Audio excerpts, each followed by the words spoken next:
নমস্কার, গল্পের গ্রামোফোন চ্যানেলের আরও একটি পর্বে আপনাদের সকলকে আরও একবার স্বাগত জানাচ্ছি।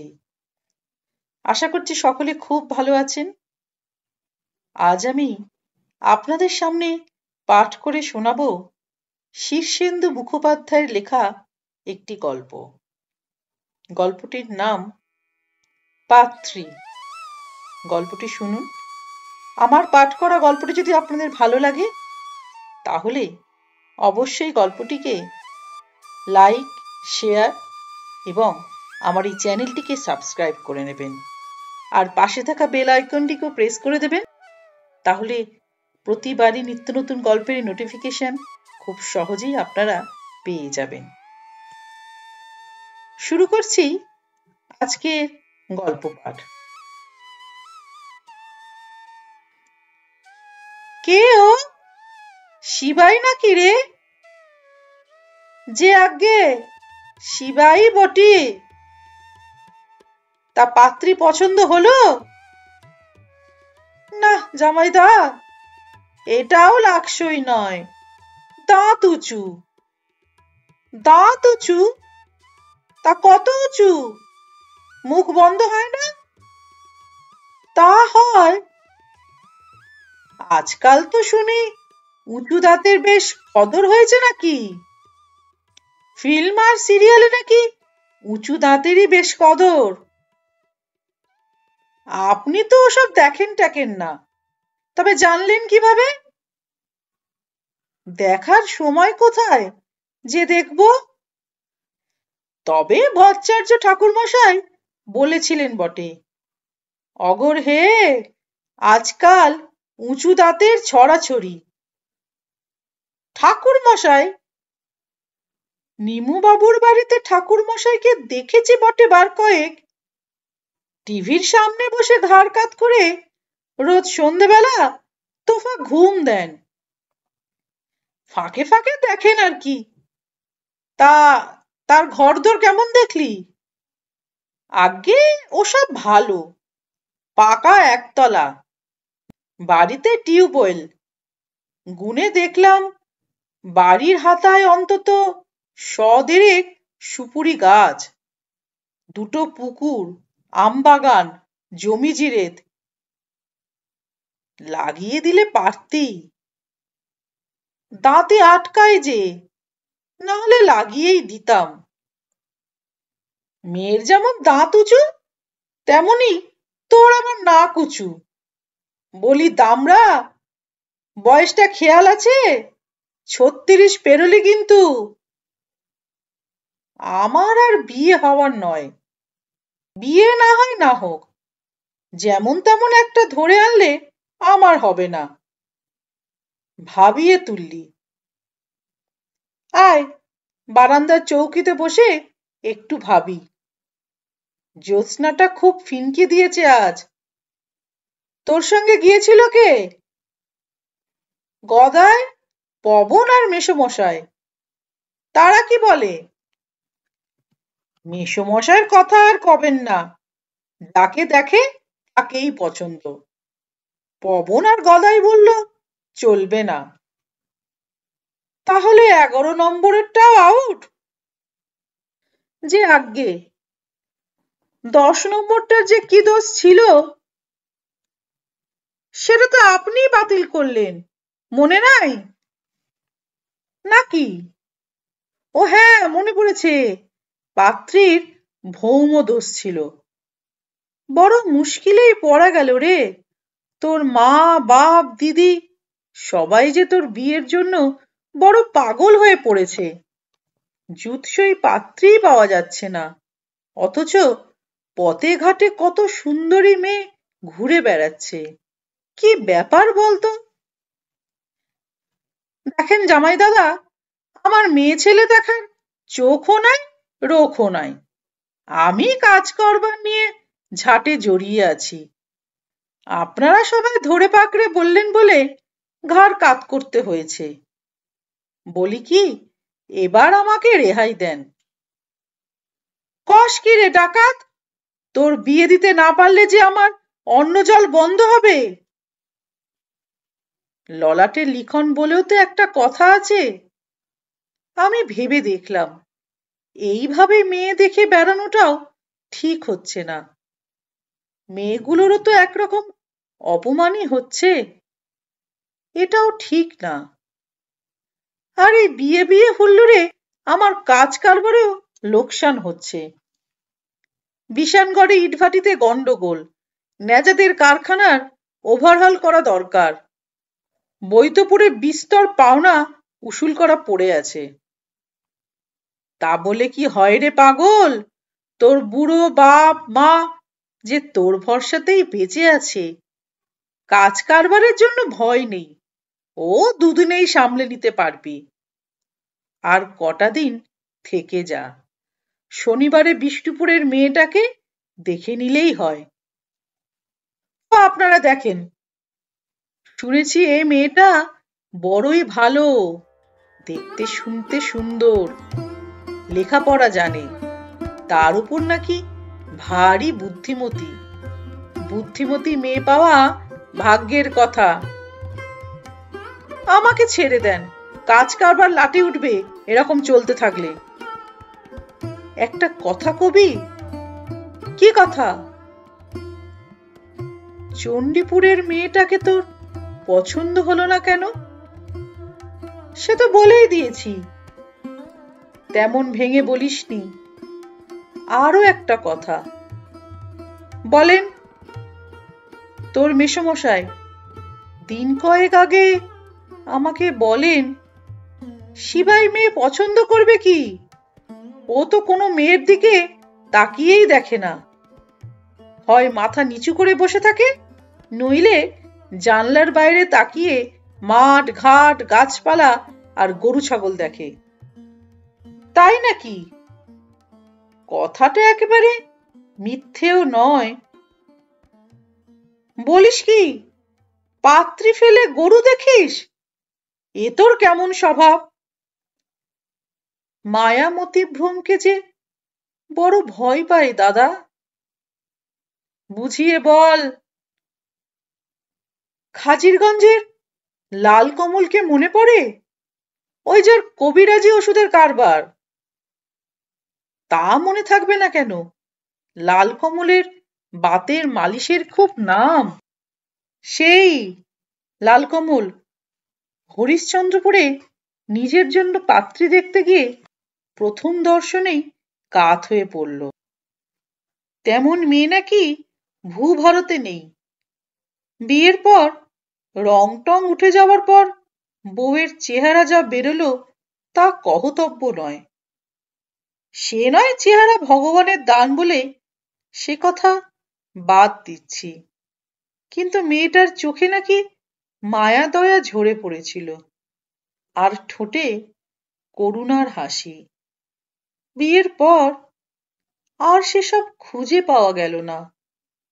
বজ্জাত মেয়ে ছেলেটা এখন লাল কমলের ঘাড়ে মুষলের মতো চেপে বসে তার প্রাণ ছিবড়ে করে ছাড়ছে। দেখা হলে লালু বড় কান্নাকাটি করে। ওইটাই বড় ভয় পায়। কার দিকে তাকিয়ে মতিভ্রম হয় বলা তো যায় না। তাই তাকানোর বখেরায় আর নেই। এ তো বড় গন্ডগোলের কথা রে শিবাই। না তাকিয়ে বুঝবি কি করে কার দাঁত উঁচু, কে টেরা, কে কালো বা কুৎসিত? তাকানোর দরকার কি? আর সবাই তো ড্যাব ড্যাব করে দেখছে। তাই তো বলছি, আমার দেখা আর না দেখা সমান। আপনারা ধরে বেঁধে জুতে দিলে কিছু করার থাকবে না। কিন্তু বউ যদি বাড়িতে অশান্তি করে তবে আপনাদের দায়িত্ব। হুম, বড় ভাবনায় ফেললি দেখছি। মনে হচ্ছে তোর বিয়ের মতলব নেই। সে কথা তো কেউ কানেই তুলছে না। আমি তো বলেই আসছি যে সংসার ধর্ম আমার জন্য না। তাই বললে কি হয় রে পাগলা? তোর বাবা মা দিদিরা যে আমাকে উস্তম পুস্তম করে ছাড়ছে। বয়সের ছেলে, বিয়ে না দিলে যে বুড়ো বয়সে আধ পাগলা হয়ে ঘুরে বেড়াবে। তা বিয়েতেই বা তোর এত আপত্তি হচ্ছে কেন? ফকির, বৈরাগী, কাঙাল, কে না বিয়ে বসেছে বলতো? বয়োধর্ম বলেও তো কথা আছে। তার উপর রোজগার পাতি ঠাকুরের ইচ্ছায় তো মন্দ করছিস না। কয়েক লাখ টাকার কারবার, তাই সবেরই বা কি বিলি ব্যবস্থা হবে বলতো? তোরটা খাবে কে? 10 ভূতে লুটে খাবে। তাই বা মন্দ কি? আমার কাজটুকু আমি করে যাচ্ছি, ভবিষ্যতে কি হবে তা নিয়ে মাথা ঘামানোর কি আছে? আমার সঙ্গে যখন তোর দিদির বিয়ে হয় তখন তুই কতটুকুন ছিলিস মনে আছে? মাত্র 5 বছর বয়স তখন তোর। সেই থেকে তোকে এত বড়টি হতে দেখলাম। কিন্তু তোর মতিগতি যে ভালো বুঝতে পারি তা নয়। সব কথা খোলসা করে বলিসও না। স্বভাব চাপা হলে অন্য সকলের মুশকিল হয়। আমার মতিগতি কিন্তু জটিল কুটিল না। আসলে আমি বিয়ে ব্যাপারটায় তেমন আগ্রহ বোধ করি না। কাজ কারবার নিয়ে মেতে থাকতে ভালোবাসি। দাঁড়া, একটা কথা মনে পড়ল হঠাৎ। কি কথা? শীতলকুচিতে তোর একটা ঠেক ছিল না? ছিল। পানের বরজ করে বড়লোক হওয়ার বাই চেপেছিল মাথায়। হ্যাঁ, বছর দুই চেষ্টাও করলি। ওসব পুরনো কথা তুলে কি হবে? তখন কানাঘুষোয় শুনেছিলাম মহিতোষ রায় নামে এক ভদ্রলোকের মেয়ের সঙ্গে তোর নাকি একটা খটমটি লেগেছিল। ঠিকই শুনেছিলেন। ব্যাপারটা কি, খুলে বলবি? হঠাৎ সেই বৃত্তান্ত শুনতে চান কেন?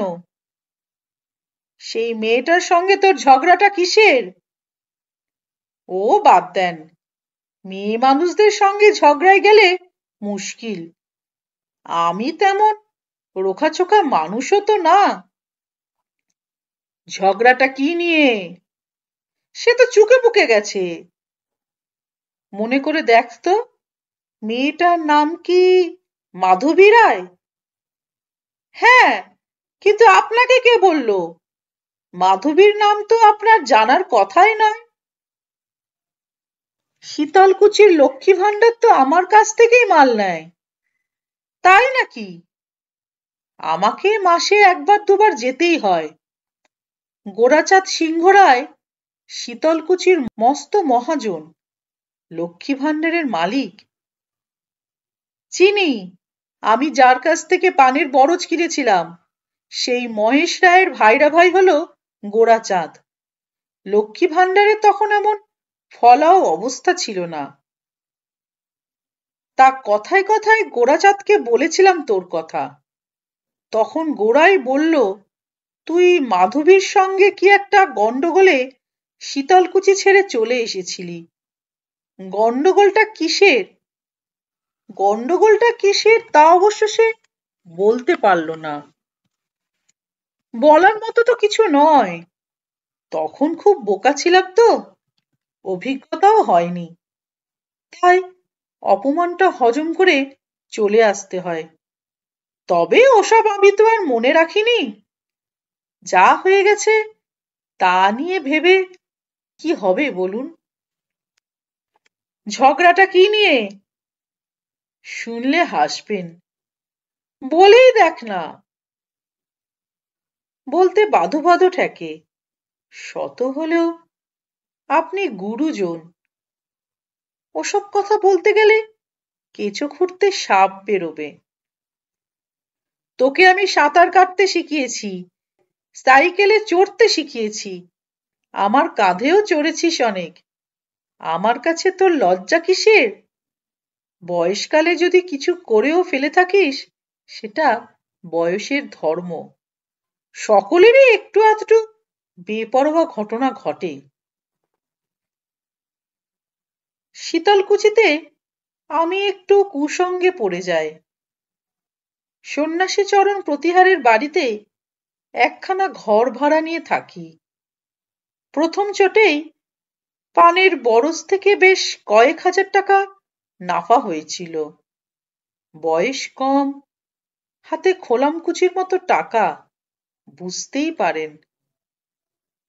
তা পারি। কয়েকজন মোসাহেব বন্ধু জুটে গেল।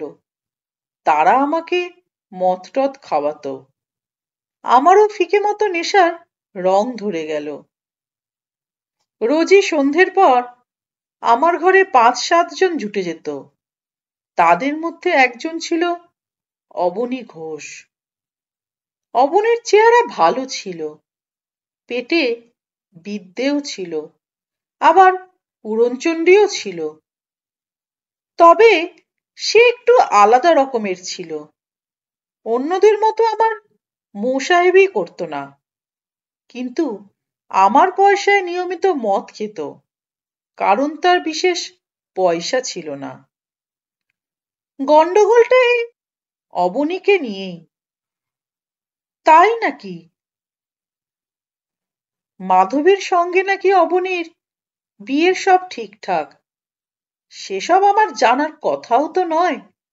কিন্তু একদিন সকালবেলা বরজে রওনা হচ্ছি, হঠাৎ ফর্সা, চোখে চশমাওয়ালা একটা মেয়ে হাজির, সঙ্গে গায়ের কয়েকজন মাতব্বর। তাদের মধ্যে কি গোরাচাঁদও ছিল? না, তবে তার বাবা প্রতাপচাঁদও ছিল। তারা এসেই আমাকে মাতাল, বদমাস, দুশ্চরিত্র আরো অনেক কথা বলে প্রচণ্ড চেঁচামেচি বাঁধিয়ে দিল। মাধবীও কি গালাগাল করছিল? তা তো বটেই। কি রাগ মেয়েটার! বলল আমি নাকি গায়ের ছেলেদের নেশা ভাং ধরাচ্ছি, ছেলেদের মরালিটি নষ্ট করে দিচ্ছি, আরো কত কি। ভগবান জানেন, আমার মাতাল বন্ধুরা সবাই অভ্যস্ত মাতাল, আর তারাই আমাকে মদ খেতে শিখিয়ে নিয়ে তারপর আমার ঘাড় ভেঙে মদ খেত। কিন্তু আমার কথা কে আর কানে তোলে বলুন? ফটিক দাস নামে একটা গুন্ডাগোছের লোক তো আমাকে কয়েকটা চড়-চাপড়ও মেরেছিল। ভয়ে আমি তখন জবু-থবু। তারপর কি হলো? কি আর হবে? চারদিকে ভিড় জমে গেল। সবাই ছিছিক্কার করছে। একমাত্র সন্ন্যাসী প্রতিহারী আমার পক্ষ নিয়ে ২-৪ কথা বলেছিল। সে মাধবীকেই বলল, অবনীকে শিববাবু মদ ধরিয়েছে এ কথা গায়ের গাছও বিশ্বাস করবে না। অবনী তো ১৪ বছর বয়স থেকে মদ খায়, সবাই জানে। কিন্তু তার কথা কেউ কানেই তুলল না। আমার ওপর হুকুম জারি হলো, গা ছেড়ে চলে যেতে হবে। তুই কবুল করলি? না করে উপায়? আমি বাইরের লোক, উড়ে গিয়ে জুড়ে বসেছি, সহায় সম্বল তো কিছু নেই। তবে ঘটনায় একটা উপকার কিন্তু হলো জামাইদা। সেদিন থেকে আজ অব্দি আর মদ ছুঁইনি। সব ঘটনারই ভালো মন্দ দুটো দিক থাকে। বরজটা কি বিক্রি করলি নাকি? না, ওখানেই তো আসল প্যাঁচ। তার মানে? খেটে খুঁটে ব্যবসাটা দাঁড় করানোয় সকলেরই চোখ টাটাচ্ছিল। বরজটার দিকে তখন অনেকেরই নজর। ঘটনার পর মাসখানেক থেকে চেষ্টা করছিলাম বিক্রির, কেউ কিনল না। বরং মাসখানেকের মাথায় আমাকে একরকম প্রাণের ভয় দেখিয়েই তাড়ানো হলো।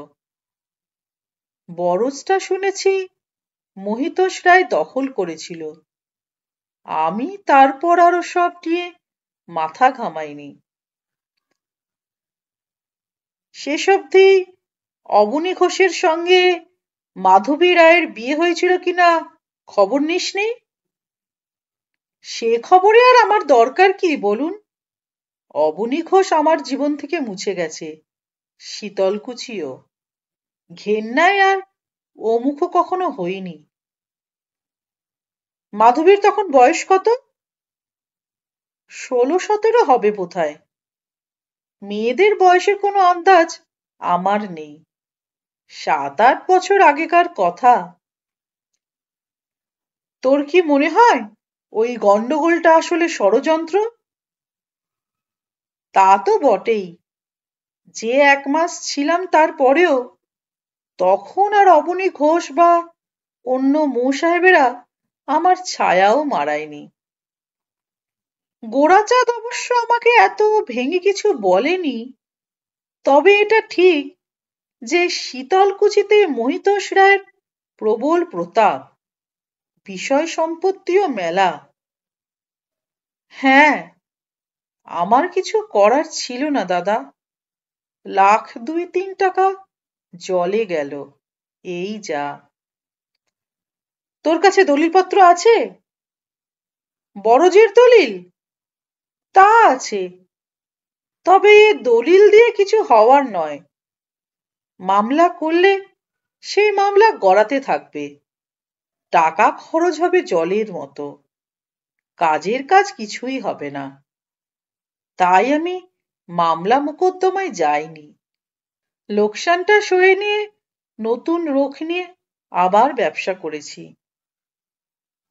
তোর ব্যবসার মাথা আছে সবাই জানে, কিন্তু তবু বরজটা এত সহজে বেহাত হতে না দিলেও পারতিস। ও বরজের এখন অনেক দাম। কি করতে পারতাম বলুন? লাঠিবাজি করে তো সুবিধে হতো না, বরং তাতে নিজেই হয়তো খুন হয়ে যেতাম। তা বটে, তবে নবকেষ্ট অন্য কথা বলে। কে নবকেষ্ট? সন্ন্যাসী প্রতিহারের ছেলে। আপনি তাকে পেলেন কোথায়? কেন, সে তো এখন শীতলকুচির লক্ষ্মী ভাণ্ডারের ম্যানেজার। তাকে চিনব না কেন? সে আপনাকে কি বলেছে? তেমন গুচ্ছ কথা কিছু নয়। এই কথা বলছিল যে মাধবীর সঙ্গে অবনী ঘোষের একটা বিয়ের কথা হয়েছিল বটে, তবে পাকা কোনো কথা নয়। অবনী ঘোষ যে খুব ভালো ছেলে নয়, এটা সবাই জানে। তবে তাহার বাবা কেতন ঘোষের কাছে মহিতোষের একটু দায় ছিল। কেতন ঘোষ একসময় মহিতোষের দুঃসময় তাকে খুব সাহায্য করেছিল। একরকম তার দয়াতেই মহিতোষ ফের নিজের পায়ে দাঁড়ায়। সেই কৃতজ্ঞতা থেকেই এই বিয়ের কথা হয়। ধরে বেঁধে মেয়েটাকে হয়তো অবনীর সঙ্গেই বিয়ে দিতে হতো। মেয়েটা কিন্তু রাজি ছিল না। সেসব তো আমার জানার কথা নয়। তবে অবনী ঘোষ কিন্তু লোক খারাপ ছিল না, মদ টদ খেত, কিন্তু আর তেমন কোনো দোষ দেখিনি। কুঁড়ে আর ভীতু ছিল, তা সে তো আমাদের অনেকেই। শেষ অবধি মাধবী কিন্তু অবনীকে বিয়ে করেনি। অবনীর বিয়ে হয়েছে বৈকুণ্ঠপুরের সাধন দাসের মেয়ে বৈষ্ণবীর সঙ্গে। ও বাবা, আপনি অনেক খবর রাখেন দেখছি। পুরো কথা কানে এলে কি করব বল? তবে তুই যে দেখছি অবনী ঘোষের বড় সাউকার হয়েছিস। তোর বিপদের সময় তো অবনী ঘোষ তোর পাশে এসে দাঁড়ায়নি, তবে তাকে ভালো লোক বলে মনে করছিস কেন? ওই তো বললাম, লোকটা ভীতু, কিন্তু খারাপ বললে অন্যায় হবে। কেতন ঘোষ ছিল দাপুটে লোক, কিন্তু চরিত্র ভালো ছিল না। ছেলেরও সেরকম হওয়ার কথা। কেতন নিজের বিষয় সম্পত্তি ফুর্তি করে প্রায় উড়িয়েই দিয়েছিল। যা খুঁতখুঁড়ো ছিল তা ফুঁকে দিয়েছে অবনী। তবে পেটে বিদ্যে ছিল বলে বরাত জোরে একটা চাকরি পেয়ে গেছে, সরকারি কেরানি। আপনি অনেক খবর রাখেন। আমি এত সব জানতাম না। জানবার চেষ্টা করিসনি বলে জানিস না। কিন্তু আপনি এবার এত সব খবর নিয়েছেন কেন? শীতলকুচির বৃত্তান্ত তো তামাদি হয়ে গেছে। তাই নাকি? কিন্তু আমার তো তা মনে হচ্ছে না রে শিবাই। তবে আপনার মনে হচ্ছেটা কি? এই যে তোর বিয়ের অনিচ্ছে, পাত্রী দেখতে গিয়ে জানলা দিয়ে গরু ছাগল দেখা, নানা রকম খুঁতখুঁতুনি তুলে সম্বন্ধ নাকচ করে দেওয়া, এইসব দেখেই মনে হচ্ছে একটু ধন্দ এসেছিল। কিছু মনে করিস না বাপু, শীতলকুচিতে গিয়ে একটু খোঁড়াখুড়ি করতেই কিছু ঘটনা বেরিয়ে পড়ল। এত সব কোনোদিন ভেঙে তো বলিসনি। আমার মনে টিকটিক হচ্ছিলই। দূর, কি যে বলেন! ঠিকই বলি রে শিবাই, যতই ঢাকা চাপা দিস না কেন, আসল কথা বুঝতে আমার বাকি নেই।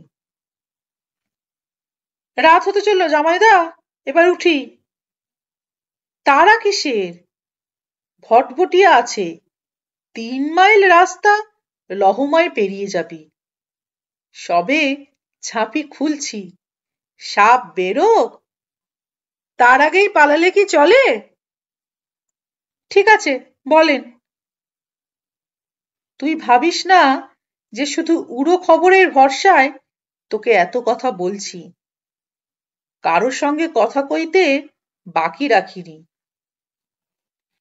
সর্বনাশ! কার কার সঙ্গে কথা কইলেন? অবনী ঘোষ, মহিতোষ, এমনকি মাধবীকেও বাদ রাখিনি। আমাকে ডোবালেন যে! অন্ধকার বলে বুঝতে পারছি না যে তোর মুখখানা রাঙা হয়ে উঠল কিনা। এসব না করলেই ভালো করতেন। যা উড়ে পুড়ে গেছে তাকে আর কুড়িয়ে এনে কি হবে?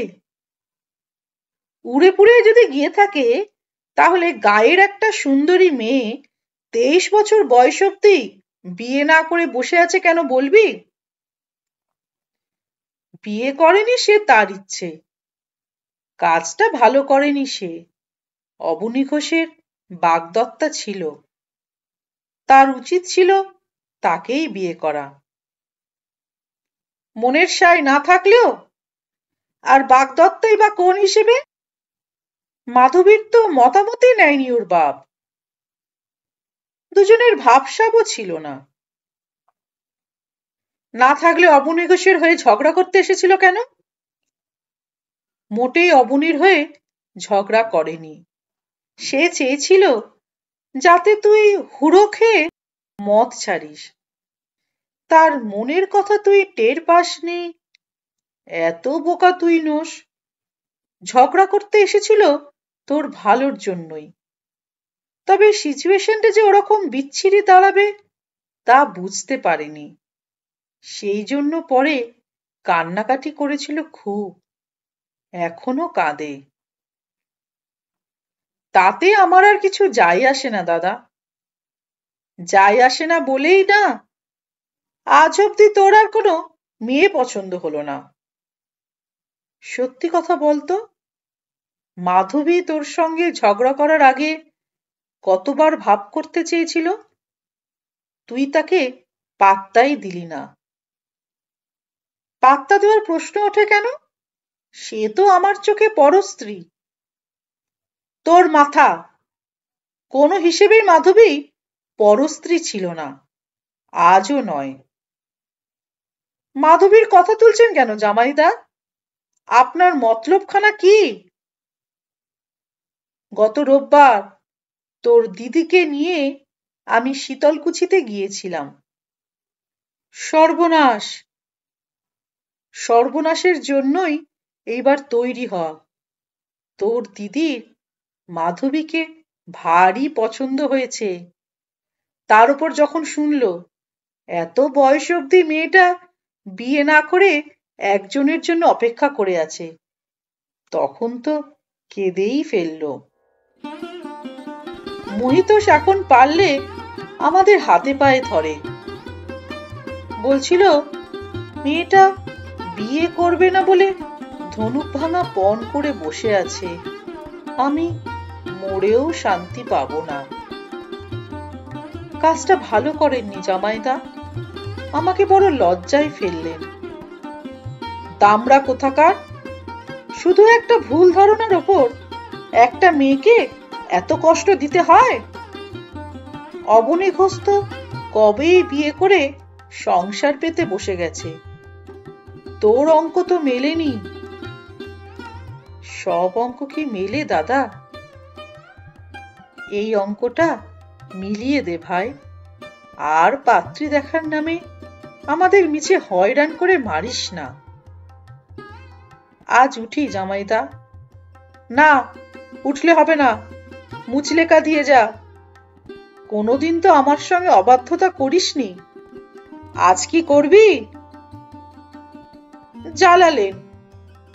দিদি যখন আসরে নেমে পড়েছে তখন আমার জীবন অতিষ্ঠ করে মারবে। মত দিলি তো? না দিয়ে উপায় কি বলুন? গল্পটি এখানেই শেষ হলো। আশা করছি গল্পটি আপনাদের ভালো লেগেছে। খুব শীঘ্রই আমি হাজির হব আরেকটি সুন্দর গল্প নিয়ে আমার গল্পের গ্রামোফোন চ্যানেলের পরবর্তী পর্বে। ততদিনে আপনারা সকলে ভালো থাকবেন, সুস্থ থাকবেন। নমস্কার।